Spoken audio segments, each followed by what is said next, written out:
It's the Wonkhe Show. Today we're digesting the next steps for the free speech legislation for universities in England. We've published a new report on collaboration and sustainability, and we're discussing regional inequalities in admissions. It's all coming up. We saw a misplaced fascination with headlines for themselves rather than for a serious attempt to safeguard freedom of speech and academic freedom. And it's precisely because this government cares about academic freedom that we are determined to get this right.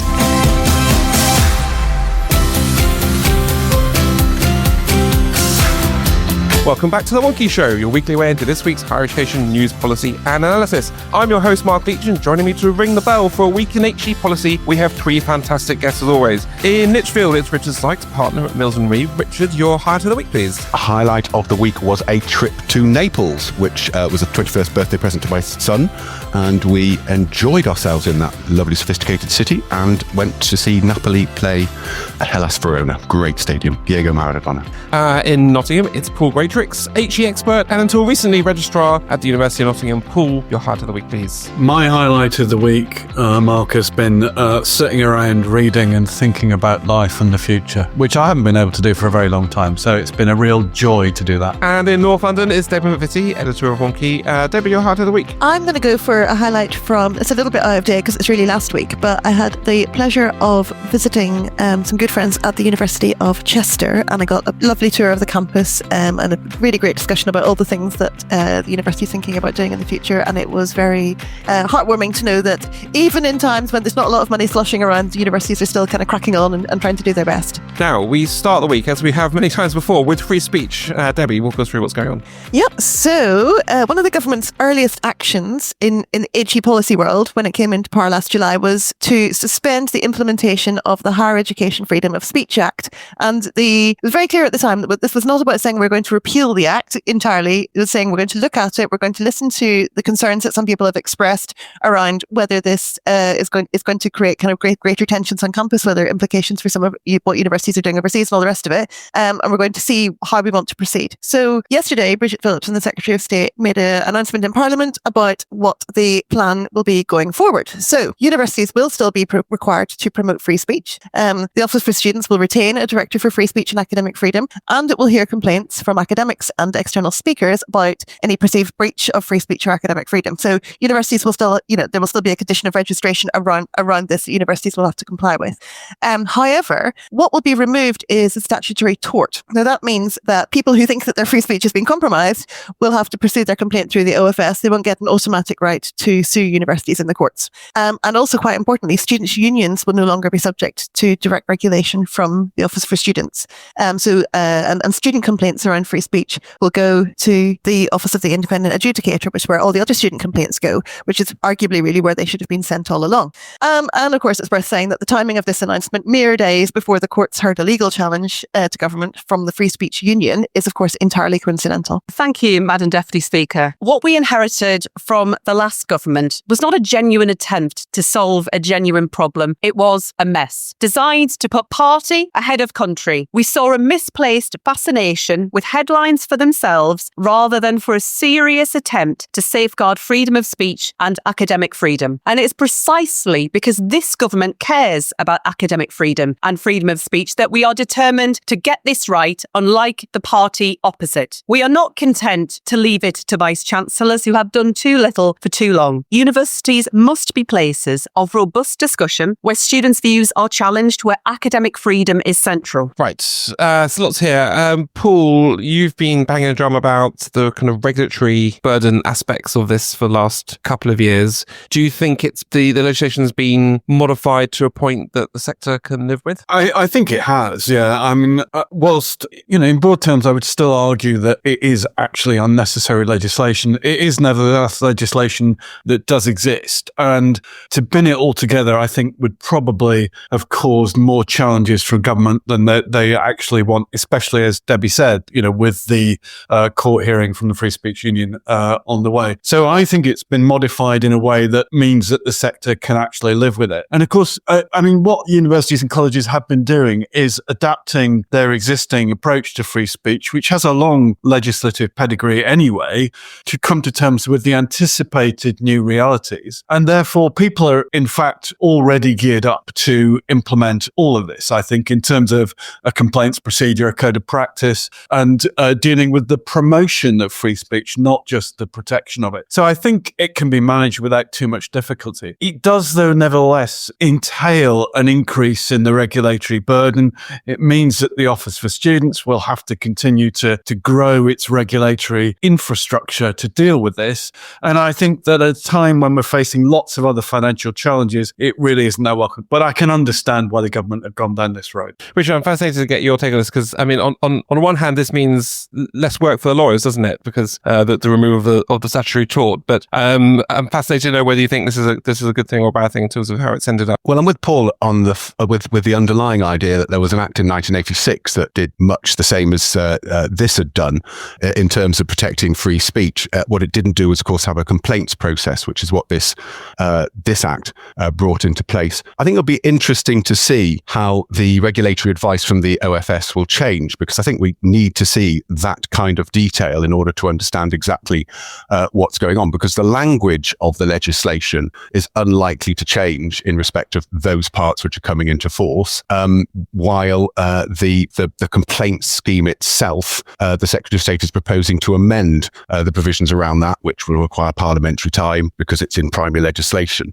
And so there'll be, I think the devil is going to be in the detail on this. I don't mourn the loss of the tort, the statutory tort, because I think that was going to be probably used most frequently inappropriately and would just simply cost universities money. Maybe bad news for some lawyers, but actually, that invariably cases of that sort actually generate more heat than light. The other thing that's still TBC, isn't it, is this stuff about the international overseas influence, Debbie. I mean, we've got a paper due to be published with all the detail about how the government's going to set out this policy. But do we? Yeah, I guess is there anything we can read from perhaps the government's position on China to date, or its general? It's only been a few months in, but do we have a sense of what the distance of travel has been between the last government and its stance here, which was driving, I think, some of this, particularly around its concerns about China, to kind of where we are now and what this newish Labour government is trying to do internationally? Well, I mean, I think one of the things about this dimension of the Act was that it was always it was sort of tagged on as a bit of an afterthought in the first place. So I think it sort of materialised as an amendment during the passage of the Free Speech Act, which was intended to focus on broadly, the practices of universities and student unions, and no platforming and protest and all the rest of it. So in that sense, I think what is a very complicated and challenging area never really belonged in that Act in the first place, and it's probably the right thing to say, let's take another look at this and see actually what we want to do in that space. But I suppose you're right to point out that there has been a kind of shift. Certainly, Rachel Reeve, the Chancellor, was in China last week. Clearly, I think if the government is going to pursue aggressive growth measures, particularly in the context of some of the other things we've been seeing around the gilt markets and kind of ongoing sort of economic challenge, it probably doesn't really want to create a situation where there's a kind of diplomatic challenge with China. But I think there's also a case to sort of say that wedging kind of provisions of that nature into an act like this is a pretty blunt instrument. And actually, it's quite good for universities to have to being able to be a bit more sophisticated in some of this stuff. I think that's absolutely right, Debbie. And I think the separation of these two things is really helpful because they are really, really quite different. And the issues, the detail and complexity around the kind of foreign influence stuff is really complicated, right? So I think separating them out is really helpful. But on the free speech side, I mean, I think although the tort has gone, nevertheless, we will find that more and more people, particularly from, I guess, the Free Speech Union gang will nevertheless pursue things through the OFS and then look to pursue them subsequently through the courts if dissatisfied. So this remains a kind of big deal for people who think about that free speech is challenged within universities. They are, of course, all the kind of people who already have many platforms and many vehicles to express their views. So the idea that they're somehow having their views stifled because they can't speak in a university about their pet topic is just fantasy. And the kind of day-to-day business of the hundreds and hundreds of speakers that universities have every year and the need to maintain, kind of good campus environments for all, goes on in institutions. But it'll be the Free Speech Union that get the headlines in future still. But what I'm trying to get my head around is what's the downside risk? So as you point out, Paul, there's nothing new here. Universities and student unions have been dealing with these free speech issues for as long as anyone can remember. And on the site this week, we've got a explainer for the what's just happened in terms of all the changes. Jim and DK go into all that detail. I guess one of the points they make is that what's good about where Bridget Phillipson has landed is it's the onus is now on student unions and universities to continue that work together, approach this issue with nuance, have these conversations in a grown-up sense, etc. And all that is fine. But what is, we obviously the devil's in the detail, but what is the downside risk of this, of that, all that heat and noise? Surely the Free Speech Union are going to be upset that they've lost the tort. So they can put thousands of complaints into Arif Ahmed. How on earth is he going to have the resources to deal with that? And even if these complaints come to some kind of decision, what's the worst that can happen? We're talking about fining universities. Has the OFS ever fined a university since the OFS was created? And if they did, how much money was it? And I don't, I'm not aware of that ever happening. I mean, I just think that there's quite a convoluted and unlikely process to get from, Free Speech Union activists putting in something vexatious to OFS coming in and finding a university. It seems like the journey from A to B is almost it's almost impossible. Go on, Richard. I can say that the OFS has imposed a monetary penalty in the jargon on at least one university and possibly more than one. The route through which a person bringing a complaint would probably go is that they would complain through the OFS complaint scheme. A decision would be made on the complaint as to whether or not it was justified or not, and then the OFS would probably separately consider that outcome as justified, whether or not it amounted to a breach of a condition of registration.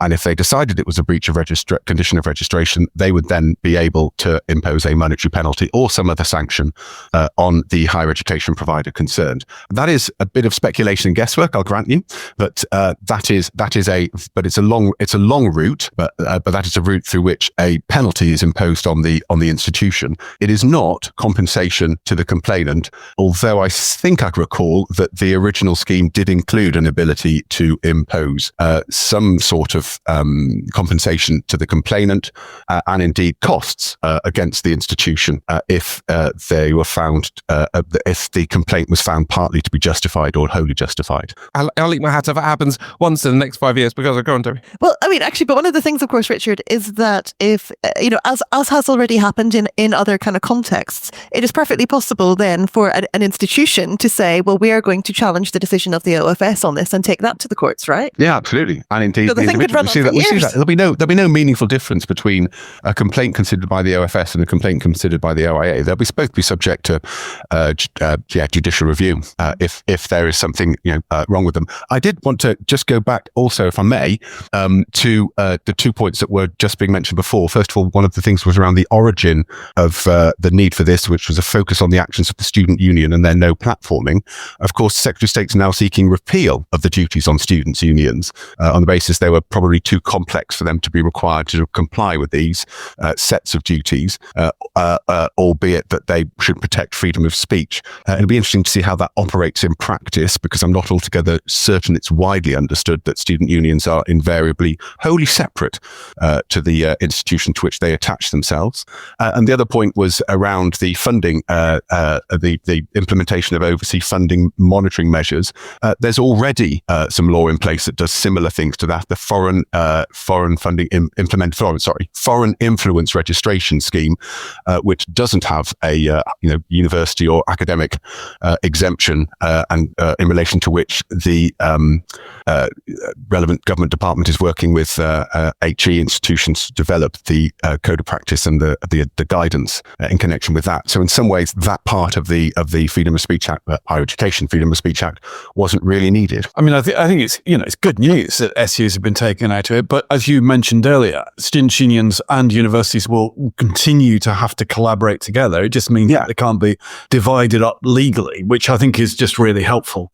I think the thing that's important here as well is that, I mean, the university is sort of de facto the regulator of the SU. I mean, obviously, and the Charity Commission as well has a role to play. So there's, I think adding another layer of regulation to what are very small and not enormously well financed organisations, I think doesn't achieve the objective, which is, it should always be the kind of test of whether law is helpful. The question I think is whether that work ongoing between universities and student unions changes in light of this new legislation. And actually, I do think that there's a case for OFS to have some kind of relationship with SUs, not only necessarily in this area, but across the piece. And because that's part of the way that OFS sort of understands the student interest and keeps abreast of what's going on with students. So I think there's something kind of softer to be done there around OFS and that SU landscape. But I certainly don't think kind of regulating free speech is the way into that. There's probably a sort of sector-led job to be done, isn't there, in terms of, we made it, our colleagues on Wonkhe SUs made a valiant effort with this a few years ago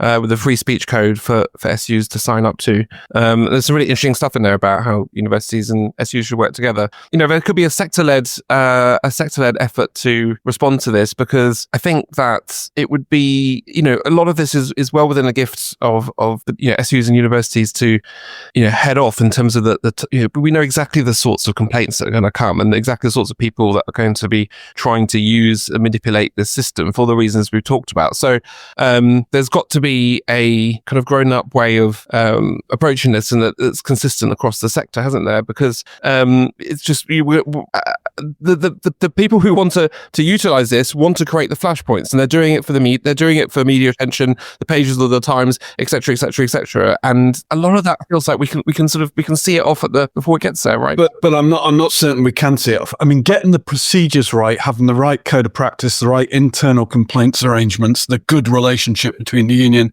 and the university, all of those things are really important. Having the right attitude towards promoting and protecting free speech and academic freedom within the university or college is also really, really important.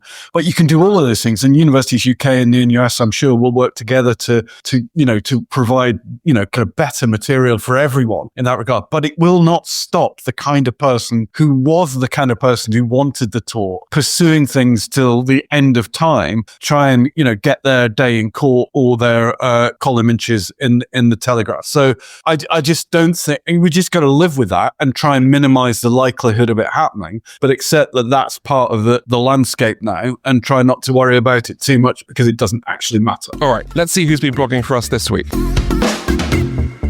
Hi, I'm Claire Swales, and this week on Wonkhe, I've been blogging about the Access to Higher Education Diploma. I'm part of the team at the QAA, which since 1997 has been managing the scheme for the recognition and quality assurance of this award. Last year, we registered our millionth student onto one of these Access to HE courses designed to offer specialist routes into higher education for adult returners to learning who don't hold traditional university entry qualifications. We and our partners have also recently completed some research into the barriers to study experienced by these students. And in our blog, we consider some of the practical measures that providers have introduced to help students overcome those barriers, and how the lessons we've learned might more broadly support initiatives to promote widening participation in HE. We've done a whole new report on financial sustainability with our friends at Milton Reeve. Paul, walk us through that, please. Well, there's been a huge amount of discussion in the sector over the past recent months and indeed years about the sustainability of higher education institutions at a time of significant financial challenge, and lots of chat about how we ensure kind of long-term success for our individual institutions, but also how we prevent institutions going bust, what to do in relation to universities or colleges that are under significant financial strain or distress, and then what can be done to support greater collaboration between institutions in administrative domains, and the possibility of supporting mergers. So what this report really helpfully does, I think, is highlight some of the issues around policy and the legal frameworks, essentially identifying that there's a huge number of gaps here, and recognizing that given that what the challenges are over the coming years, we actually need more support and more framework in order to enable us and enable institutions, enable the sector to actually get through the challenges challenges that we're facing. So there's a series of really interesting recommendations in here about establishing a kind of special administrative regime to support, ensure that, where there is a market exit, that happens in an orderly fashion, but also some guidance on how competition law should be applied, because that's a really big issue where you're looking at potential mergers or collaboration, and also all the other kind of legal and administrative and procurement and VAT stuff that gets in the way of all these things. But the big picture is we are in a turbulent time. There are lots of problems facing institutions, a general recognition that there needs to be some kind of structural support, but it doesn't exist at the moment. So it's a series of recommendations how that can happen. And there's some comments and input from a variety of heads of institution in there, which I think is particularly interesting in colouring in some of the challenges that exist where you've got a sector which is essentially being pushed down a road of competition rather than collaboration, and being asked now to come back into working together to establish a sustainable future. So I think it's a really interesting and timely piece. So, I mean, Richard and Debbie, you co-authors of the report, so I think there are lots to say about this.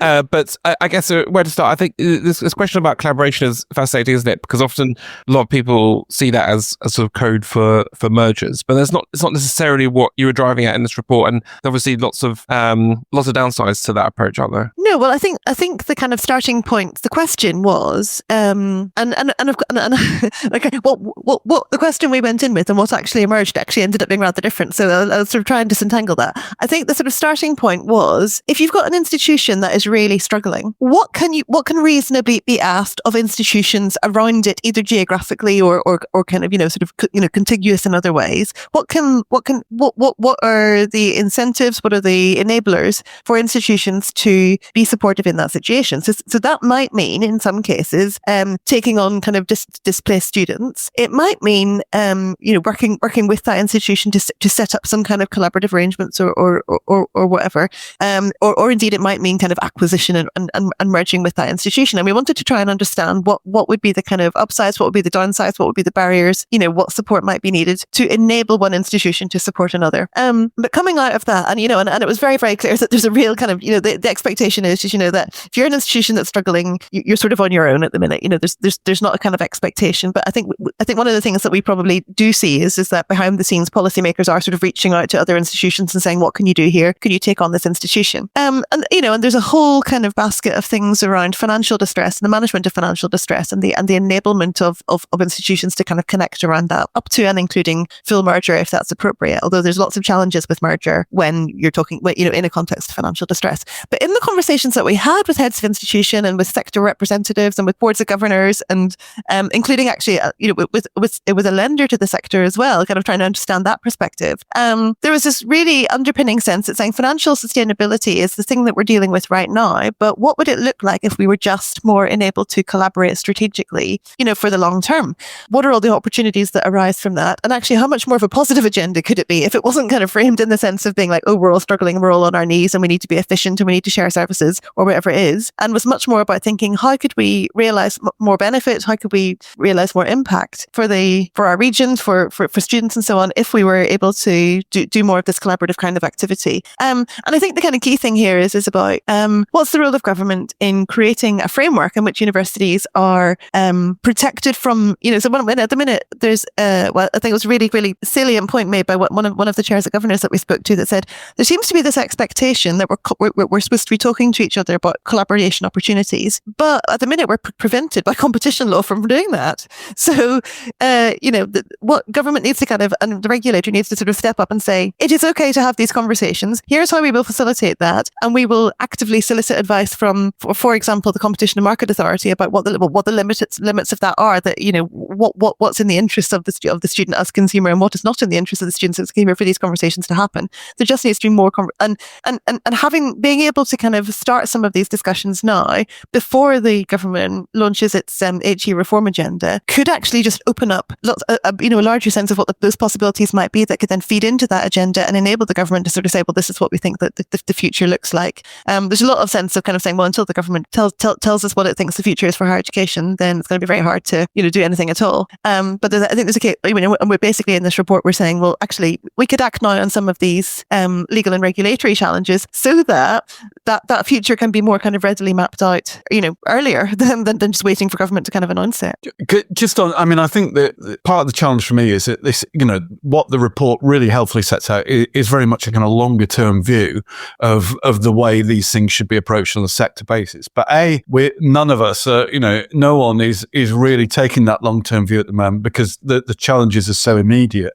But the other thing is that there is just a complete absence of that kind of sector perspective on how things should be organised. So whilst Debbie's right, waiting around for a government to come up with a framework is probably not a great idea. There aren't other vehicles for that kind of level of coordination currently existing. So the Office for Students at the moment, whilst it's, looking to try and be supportive, I think, to institutions in trouble, doesn't yet have the base or the skills or the infrastructure to enable it to support that kind of genuine, interventionist brokerage that is required in order to facilitate long-term collaboration or indeed merger. And all of this requires money, time, investment, commitment when everything else is under huge pressure as well. So I think it's really, really challenging. But government at the end of the day needs to decide what it wants to do here, right? Does it want to allow things to collapse and then try and find a way to pick up pieces? Or does it want to put in a regime which will support, some kind of managed approach to dealing with these really, really difficult and intractable issues?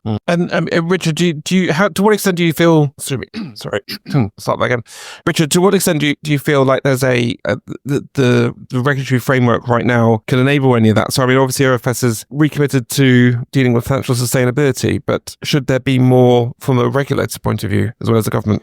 The short answer to that is yes, but carefully, I suppose, which is that as Debbie identified, the things that perhaps there are some easy wins, for example, where services could be shared and similar facilities used and those sorts of things, which wouldn't necessarily cause all sorts of competition issues. But there's a VAT problem in there and various other bumps in the road that may cause difficulty in sharing services, loss of identity, those kind of things. But then there are some much bigger points over oversupply of some courses in some areas and undersupply of those programs and courses in other areas that would need the obvious way to address is by institutions talking to each other and sharing out who does what. Well, that is just anti-competitive and as things currently can't stand, couldn't really happen, but is an obvious way to sort of address those concerns. There's also this, and this is a theme I keep coming back to in my mind, there's also this at times misunderstanding, I think, in lots of the debate, not here, but in lots of the debate elsewhere, that all students are the same and all universities or higher education providers are the same. And we're talking about, if I can put it this way, one product. And that, of course, is simply not true. And so we wind up with this situation of, well, what would bring, hypothetically speaking, a large, successful, higher tariff, higher education provider to take on the students or the entire institution of a struggling, perhaps lower tariff, higher education provider? Because that would be the most likely way in which provision in certain areas were able to be continued. And I don't know that we have any sort of answer to that. And indeed, I don't think during the course of the discussions, Debbie, we got an answer to that sort of thing. What would persuade large successful institution to take on struggling institution? I think one of the things that came out was that, and I think that was really important, was that every head of institution, pretty much that we spoke to said, of course we would give it due consideration because our concern is, that thing where institutions have been sort of set up in a way that the expectation is that they look to their own interests sort of first and solely, I think is an overstatement of the case. Any head of institution is looking to their region and the, and the environment and the kind of broader kind of success of the sector as well. So they would absolutely consider it. However, the most enormous risks involved is particularly in taking on an institution that's not financially sustainable. And one of those is just about the pure finances, because obviously if that institution is kind of hemorrhaging money, then that then becomes your problem.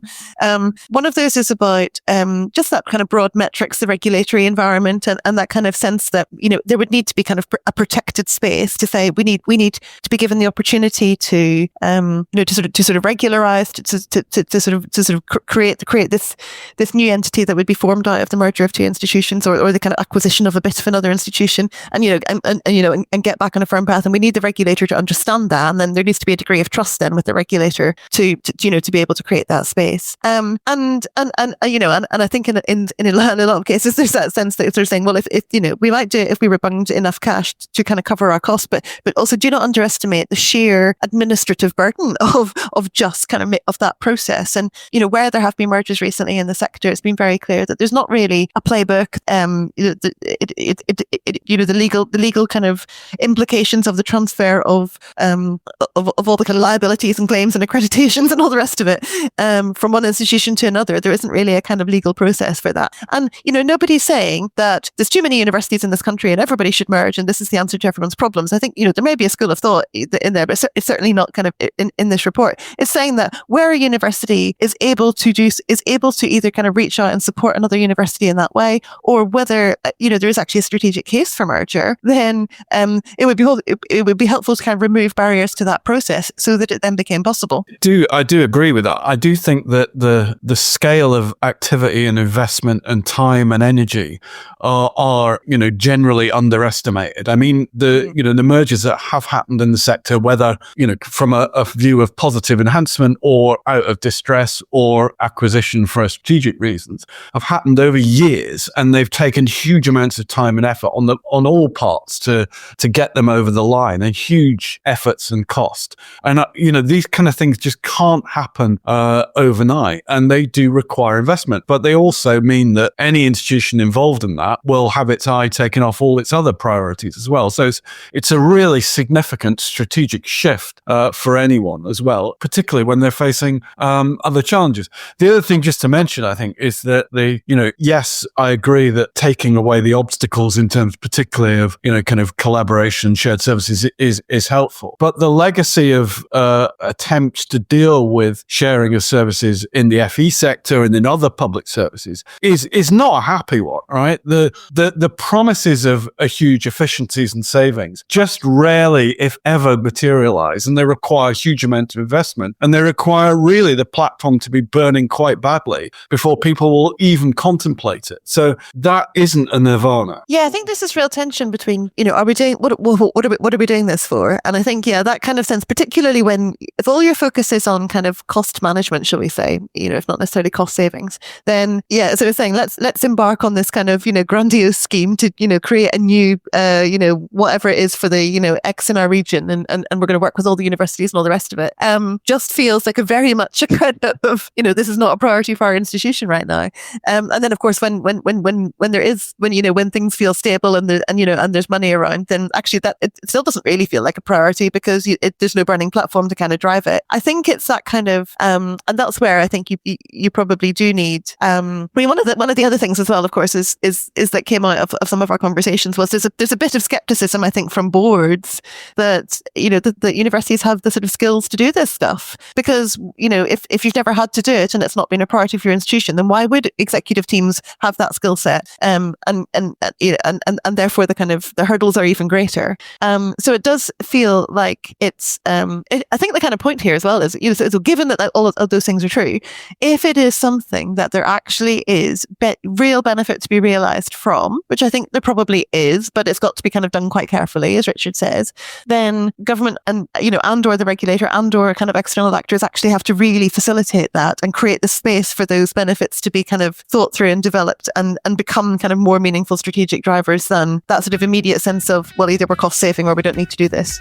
We'll put a link to connect more of the report we're talking about in the show notes.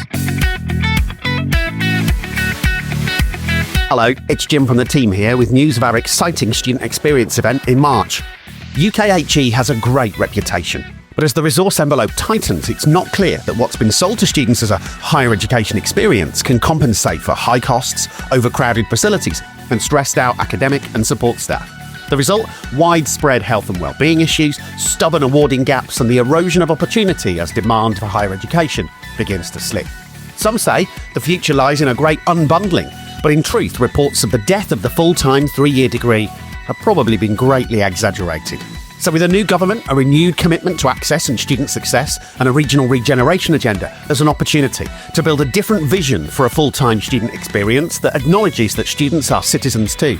They're passengers, clients, patients, employees, voters, parents, volunteers, and taxpayers, each with their own distinct needs and future potential. So as our unique student experience event returns for its 7th year, we'll try to climb out of the doldrums over the student experience debate, asking the question, what would it take for the UK to offer the world's best student experience? We'll get beyond trying to discern the student interest and work towards an ambitious, positive vision for students' participation in higher education. We'll also spend some time interrogating some of the wicked problems associated with particular groups of students in HE. Disabled students, PGR students, students who live locally or less locally to their campus, and the students whose work-based learning means that even the word student, let alone the policy surrounding them, can seem alien. On the day, we'll round up key findings into the student experience from the past year and launch exciting new findings on the student experience beyond the classroom. It's the essential event for anyone working on policy and delivery for students. That's The Secret Life of Students at the Shaw Theatre in London on the 18th of March. We can't wait to see you there. Tickets and more details on Wonkhe.com.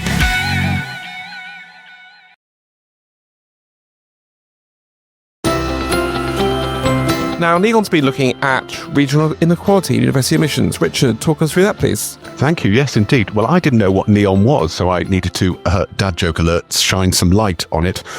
It's the National Education Opportunities Network, a charity existing to support those who are involved in widening access to higher education.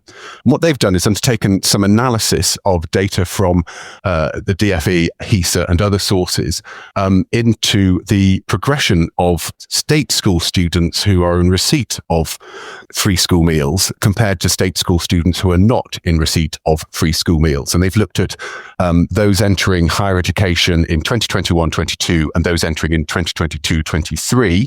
And there's another small limitation on the data set that they've looked at because it's only those who are entering only those entering higher education by the age of 19, i.e. those who didn't take a year off. None of this, I think, diminishes the value of the work they've done, but it's important to know a little bit, I think, of that limitation on the data set they've looked at.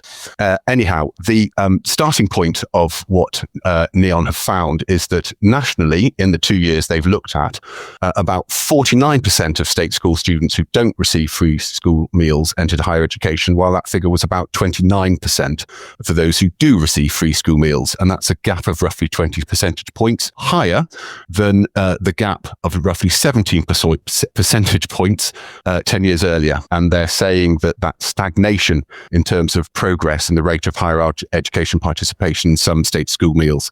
They're saying that that's a stagnation in terms of the progress in the rate of higher education participation for state school pupils receiving school meals. They've also looked at it by region and by county, and there are regional inequalities, they say, in higher education progression, with the difference between the highest and the lowest exceeding 50 percentage points, which did really strike me as being a very significant difference. They've got a number of suggested responses, increasing the resource committed to addressing this, possibly by having higher education providers pooling resource, and that's a link back perhaps to something we were talking about just a second or two ago. Setting regional targets maybe for progression, and having national focuses on smaller groups that may fall into these categories, such as gypsies, Roma and travellers, care experience students, etc. It's a genuinely interesting piece of work, I think, and certainly shines rather a bright light on this group of pupils and this group of talent that may not be achieving its full potential in higher education. Debbie, this seems sort of laser targeted at Bridget Phillipson's office, doesn't it? In terms of what they're trying to get at for the next few months, and that's probably no bad thing, right? Yeah, I mean, and I think the more we are able to look at data that is segmented by region in this way, the more there can be a really interesting conversation. Because I think, and that kind of it makes no sense at all to talk about progression of free school meals at the kind of national level, because of course every region that you look at, the kind of issues are going to be different. So we live in Enfield. It's one that's got the lowest progression rates. This is a suburb of London. It's got one of the lowest progression rates in the country. But also there's the same kind of problem in Herefordshire, which is obviously it's an incredibly rural. So you've got to really understand the dynamic and the ecosystem and the provision and the supply and the demand and the kind of what's shaping those things, in those different areas, and then come up with, and how that then connects to things like transport links and education provision and the labour market, and then come up with ways of thinking about those things that is region appropriate. Now, I think it's really important to say also that because universities already collaborate, in their regions on this sort of stuff, they will hold an awful lot of insight, kind of qualitative insight about what's really going on. And I sort of find myself reading this report thinking, that feels like the kind of follow-up is sort of saying, okay, let's deep dive into some of those areas, get the universities that are working in those areas to just pull their, to sort of surface some of that kind of sort of informal knowledge about what's actually affecting those progression rates, and look at where there's perhaps cold spots for outreach as well. I think it opens up a really useful way of thinking about this stuff. And I mean, I guess the key thing that Neon really wants to come back is more systematized regional funding for access, and sort of a greater enablement for universities to kind of carry on doing that work. Yeah, and Paul, you obviously left your institutional context out, but when you were when you were at Nottingham, how would you approach this? I think what this does expose is the nature, the scale of the challenge in terms of ensuring equity of access just hasn't gone away, and as Neon pointed out, it's actually got worse, despite significant investment over many years by institutions in activity. And I think that there is collaboration going on around the country. There are some really good examples, but it is not consistent. And I think that certainly in the kind of Greater Nottingham area, the two main universities in Nottingham Trent, University of Nottingham, did work very, very closely in a whole range of access issues, which was productive. But the scale of the challenge in the Greater Nottinghamshire area is such that it was really, I think, only partly addressing it. And this is deeply embedded within kind of structural educational systems within our country, which mean that from the very, very earliest age, attitudes are embedded. So it does require a kind of whole system approach, I think, starting with very, very low early years education and support. And certainly everyone's investing in it, right? But it's not delivering. And telling universities and colleges to spend more clearly isn't the answer. But finding ways, as Debbie said, to harness that money more collectively for targeted benefit, I think is probably the right way to do it. Although every institution will hate that in some respects. One of the things not raised in the report particularly at all is at what point in schooling the effort and drive is best focused. A long time ago, discussing with a then vice chancellor elsewhere in the country, in one of the major cities of the country, it was completely obvious to her that it wasn't universities that needed to be spending money on the recruiting people at particular kinds of sixth form. Actually, the money needed to be invested in the preschool areas and in the infant school, because that was the point at which differences in attainment between the poorest and the most and the wealthiest pupils really started being expressed, and by year 7 were pretty much insurmountable for gap in attainment. And so it's targeting resource in the right places, and frankly frequently raising aspirations, as well as availability, noting that Herefordshire is one of the areas that comes off least well, as it were, in the report. What that exposes is the need again for a really long-term view and a kind of consistent approach. I mean, one of the things my former institution had done very successfully is work with a national charity inter-university who provide very targeted support for most disadvantaged students in a kind of after-school environment for them and their families, an environment where they can go and study, do their homework, but also be supported as well before and after school. And those inter-university centres in some of the most disadvantaged areas of Nottingham have been going for over a decade now. And, thousands of students have been through them, and many of them have progressed to higher education. But that requires a commitment of a decade or more in order to actually see those kids from the age of 8 progressing into higher education. And that kind of long-term, sustained, consistent approach is something that we, generally lack in our education system anyway. And I think underpins part of the problem that Neon have identified. So that's about it for this week. Remember to go in deep on anything we discussed today or find links in the show notes on Wonkhe.com. Don't forget to subscribe. Just search for The Wonkhe Show wherever you get your podcasts. And if you want to get ahead of everything that's going on in UKHE, just click subscriptions on the site to find out more. So thanks very much to Richard, Debbie, Paul and Michael Salmon who makes the show happen behind the scenes. We'll be back next week. Jim will be here. Until then, stay wonky.